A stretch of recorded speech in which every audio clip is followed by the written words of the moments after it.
Meu nome é Jana Mello, eu componho a coordenação ampliada e executiva da casa. Sem maiores delongas, a gente trata esse momento de análise de conjuntura como uma oportunidade que a gente se dá enquanto organização de verificando o que a gente tem de contexto, se a gente precisa direcionar algum rumo de uma forma mais algum ponto diferente, fortalecer o que deve ser fortalecido, e contamos, na maioria das vezes, com convidados e convidadas. Hoje a gente tem a Bia Barbosa, que é jornalista e especialista em direitos humanos pela Universidade de São Paulo e mestre em políticas públicas pela Fundação Getúlio Vargas. Ela é ativista e pesquisa temas no campo da liberdade de expressão, direito à comunicação, regulação de meios e internet, desinformação e violência contra jornalistas. Ela integra a Coalizão Direitos na Rede e representa o terceiro setor no Comitê Gestor da Internet no Brasil, CGI. Foi secretária-geral do Fórum Nacional pela Democratização da Comunicação e também integrou a Comissão de Direito à Comunicação do Conselho Nacional de Direitos Humanos. Bia, seja muito bem-vinda hoje aqui nessa nossa sala de debate. A gente conta aqui com a presença dos escritórios da SMTH e militantes que estão aí construindo a casa, estão construindo essa casa que é tão importante para a gente, tão querida, que está aí desde 1979, construindo lutas de direitos humanos. Mas, enfim, passar aí para ti, para as primeiras palavras e depois a gente abre o debate. Muitíssimo obrigada, Diana. Boa tarde, gente. Para quem assistir depois o vídeo também, depois, bom dia, boa noite. Estou muito feliz de estar aqui. Queria dizer que eu fiquei muito honrada pelo convite, porque desde os meus primórdios aí como jornalista atuando na área de direitos humanos, a Sociedade Maranhense sempre foi uma referência para mim, inclusive do ponto de vista da cobertura jornalística da agenda de direitos humanos no Brasil. Então, estou muito feliz de poder contribuir com esse espaço de vocês e principalmente trazer algumas reflexões que eu faço nos meus diferentes espaços aí de interlocução no campo dos direitos humanos e da liberdade de expressão, para essa análise de conjuntura de vocês. Não é sempre que a gente consegue ter espaço para discutir os temas que eu acho que eu quero trazer e provocá-los aqui um pouco sobre isso, nos contextos de análise de conjuntura, porque muitas vezes a gente fica muito na política macro, no contexto macro, e a gente às vezes não consegue descer para esses temas que eu quero trazer um pouco aqui, e que acho que, sem dúvida, tem impactos muito significativos para a nossa democracia e para a luta em defesa dos direitos humanos no nosso país. Então, a ideia é trazer algumas reflexões para vocês nesse sentido, e depois a gente abrir para uma conversa com todo mundo, mas reforçando aqui minha admiração e meu reconhecimento ao trabalho da Sociedade Maranhense de Direitos Humanos. Bom, a ideia que eu queria trazer um pouco aqui é a gente pensar em alguns aspectos do campo das comunicações que impactam, principalmente agora no contexto das eleições que a gente está vivendo, né? Lembrar que a gente já está no período oficial de campanha eleitoral e pensar como que esses temas influenciam no processo da campanha e da formação da decisão do voto dos brasileiros e brasileiras, e também pensar um pouco como que essas agendas relacionadas às comunicações têm impactos para o próximo período, né? Para a democracia que a gente sempre tenta trabalhar para construir e que, em muitos momentos, parece que ela está cada vez mais distante da gente, né? Nesse sentido, um primeiro ponto que eu queria trazer para a gente pensar junto aqui trata de um tema que muito se fala, mas me parece que é dito, às vezes, de uma maneira bastante superficial no contexto das eleições, que é a questão da desinformação. Óbvio que é importante a gente entender, né, que os processos de desinformação, eles não nascem somente no contexto das eleições, eles não estão circunscritos apenas ao ambiente digital e da internet, mas é importante a gente considerar que, tanto do ponto de vista da velocidade do alcance, da capilarização e da disseminação de conteúdos desinformativos, que popularmente a gente chama de fake news, né, mas que são mais do que notícias completamente falsas, são informações que a gente tira de contexto, são informações que a gente distorce um número aqui e outro ali, são informações antigas que a gente divulga como se fossem novas, tudo isso gera desinformação no debate público, né. Esses processos de desinformação ganham um alcance muito relevante com a ampliação do acesso à internet no país, e eles se potencializam no contexto das eleições, principalmente num cenário que não é exclusivo do Brasil, mas que também é característico nosso, em que as campanhas de desinformação se transformaram em armas políticas, principalmente da extrema-direita. Isso acontece no mundo todo, e não é novidade, e a gente acompanha muito bem como isso acontece aqui no Brasil. São processos que são, obviamente, né, construídos e articulados por grupos e por interesses políticos para alcançar outros grupos sociais com finalidades ou políticas ou econômicas, ou de destruição de reputações, ou de difamação de determinadas figuras, né, com alvos muito específicos, e que no contexto das eleições tem o objetivo de favorecer determinadas candidaturas e atacar outras, né. Para a gente, e aí quando eu estou trazendo as referências aqui, eu estou trazendo muito as reflexões que a gente tem feito no âmbito da Coalizão Direitos na Rede, que é uma articulação que reúne 50 entidades que atuam no campo dos direitos digitais, do ambiente da internet. Quando a gente olha para os fenômenos da desinformação, a gente precisa olhar para além desses atores políticos que produzem essa desinformação com esses interesses. A gente precisa olhar também para o funcionamento das plataformas onde essa disseminação é distribuída e, por outro lado, para as instituições, como as instituições estão respondendo a esses desafios. E aí, do ponto de vista das plataformas digitais, a gente vê, e isso também não é uma realidade só do Brasil, mas do mundo inteiro, que o modelo de funcionamento dessas plataformas acaba favorecendo a disseminação desse tipo de conteúdo, né? Porque essas empresas funcionam muito com base na economia de atenção, de manter os usuários ali pensando e presos, e o tempo inteiro rolando, né? Por que o feed não tem final, né? Do Facebook, ou do Twitter, ou do Instagram? Porque é para a gente ficar ali o tempo todo, né? Atentos a esse tipo de informação, e a informação que mais vai causar impacto na gente é a informação que vai nos prender e vai prender a nossa atenção ali naquela plataforma. E aí, vale para essas empresas que são baseadas no lucro e nessa economia de atenção, quanto mais conteúdos extremistas, sensacionalistas, fantásticos, que chamem a nossa atenção, esses conteúdos são os conteúdos que vão circular mais, que vão ganhar mais alcance, que vão ser impulsionados pelas próprias ferramentas dessas plataformas, e que vão prender a nossa atenção ali naquele ambiente. Então, não é errado a gente dizer, e várias pesquisas têm mostrado isso, que a estrutura e o modo de funcionamento das redes sociais contribui para que fenômenos como a desinformação, mas também fenômenos como o discurso de ódio, fenômenos como incitação à violência, que tudo isso viralize, né? Para usar uma expressão comum, que isso viralize e isso ganhe alcance nas redes sociais. Por que eu estou falando isso? Porque quando a gente vai falar do enfrentamento à desinformação que a gente precisa fazer na nossa sociedade, não basta a gente olhar, por exemplo, pelas iniciativas de verificação de fatos, para checagem de informações que são super importantes, mas a gente não vai conseguir resolver o volume de desinformação que existe na nossa sociedade se a gente não tiver uma mudança no funcionamento dessas plataformas, se não houver regras para o funcionamento dessas plataformas que impeçam a circulação e a viralização de conteúdos que são danosos para a democracia, né? E, do outro lado, quando a gente olha para o papel das instituições, a gente precisa entender também que não dá para a gente deixar para essas grandes empresas, que são corporações globais, né, que estão no ranking global das empresas mais lucrativas e tem mais dinheiro no mundo todo, a tarefa de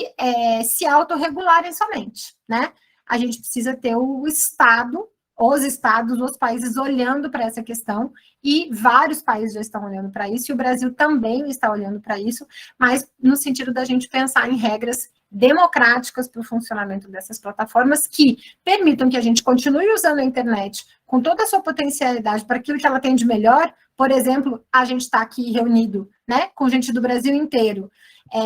numa sala virtual, permitindo uma conversa e um debate que talvez a gente não conseguisse fazer se a gente não tivesse essa tecnologia disponível para a gente, mas também e principalmente garantir que esse seja um espaço de promoção de direitos humanos, que seja um espaço de respeito e de valorização aos direitos humanos, e não um espaço, né, justamente de potencialização e disseminação de todas as violências e as opressões que a gente já tem na nossa sociedade, também no ambiente digital. E aí é por isso que a gente fala do papel do Estado em relação a essas agendas, e isso tem a ver com eleições também. Porque se é verdade, por exemplo, que o Brasil, as instituições, principalmente a Justiça Eleitoral, passou a se preocupar bastante com a questão da desinformação no contexto das eleições, e a gente tem visto campanhas explicando como é que as urnas funcionam, que as urnas, né, são auditáveis, que não tem fraude no sistema eleitoral brasileiro, e que a Justiça Eleitoral é segura. Por outro lado, a gente não vê as nossas instituições, a gente não vê a Justiça Eleitoral, a gente não vê o Ministério Público Eleitoral no meio de uma eleição tão complicada como essa que a gente vive nesse momento, se preocupando com as desinformações que vão circular entre candidaturas. O TSE está muito preocupado com a desinformação contra o TSE, contra o sistema eleitoral, mas não está olhando e não está preparado para enfrentar na velocidade necessária as desinformações entre as campanhas, que vão acontecer e que vão influenciar muito no voto de cada um, seja para deputado estadual, para governador, para deputado federal, para senador e para presidente da República. Outro elemento que é importante a gente pensar é que nesses processos de desinformação, que impactam tanto a decisão do voto, mas impactam também muito a visão de democracia que a gente quer construir para o nosso país, muitas vezes vem atrelado a essas campanhas de desinformação, campanhas de violência política, né? Campanhas que estão visando ali, principalmente, candidaturas que já pertencem a grupos minorizados na nossa sociedade, que lutam muito para garantir que essas campanhas cheguem a um processo de disputa eleitoral, o quão difícil é para a população negra lançar candidaturas, para as mulheres lançarem candidatura, para a comunidade LGBTQIA+, para pessoas com deficiência, enfim, conseguirem disputar recurso dentro dos partidos, conseguirem disputar tempo de televisão, fundo partidário, e são campanhas que já são fragilizadas do ponto de vista institucional dentro dos próprios partidos, e que, quando se lançam, né, quando essas candidaturas se lançam, são as candidaturas que também recebem desses grupos, que são os principais responsáveis por as campanhas de desinformação, muitos ataques, muito discurso de ódio, muitas manifestações de violência política, e são manifestações de violência política, portanto, de violações de direitos fundamentais, que não acontecem só no contexto online, mas que também se replicam e que legitimam e que autorizam agressões e violências no ambiente físico, né? No mundo real, no mundo fora das redes. Tudo isso faz com que a gente tenha, além de todas as complicações históricas que o Brasil sempre teve nas eleições, por exemplo, o quanto que o poder econômico influencia e ajuda determinados candidatos, o quanto que o coronelismo, né, histórico no nosso país ajuda determinados candidatos, o quanto que o Caixa 2 ajuda determinadas candidaturas, todos esses problemas históricos que a gente tem para que o jogo democrático seja de fato democrático, que a disputa seja de fato democrática, a gente ganha esses outros elementos que têm a ver com o debate da comunicação e que também influenciam muito em como cada eleitor vai receber a informação sobre uma candidatura, em que interpretação que ele vai fazer dessas informações, se ele vai conseguir checar essas informações ou não, ou se ele vai formar a sua opinião e a sua decisão do voto a partir disso, e o quanto que determinadas candidaturas vão ser eleitas com base em notícias falsas, em desinformação. De novo, isso não nasceu com a chegada da internet no país, sempre teve desinformação em contexto eleitoral, mas o impacto que esses conteúdos têm quando a gente olha para para o fato de estar todo mundo, né, se informando sobre isso pelo celular, né, pelo seu smartphone, com planos, às vezes, de dados super limitados, que só vão permitir essas pessoas receberem uma mensagem lá no WhatsApp e não conseguirem verificar essa informação em outros sites de notícias. Tudo isso impacta as informações sobre as candidaturas, a forma como as pessoas vão decidir o seu voto, e principalmente impacta muito a visão de democracia que a gente quer construir. Porque uma democracia baseada na mentira, ela deixa de ser democracia, né? E aí, dialogo com vocês, por exemplo, com quem assistiu, por exemplo, a entrevista do candidato Jair Bolsonaro ontem no Jornal Nacional, e a gente vai ver o quanto que a mentira passou a ser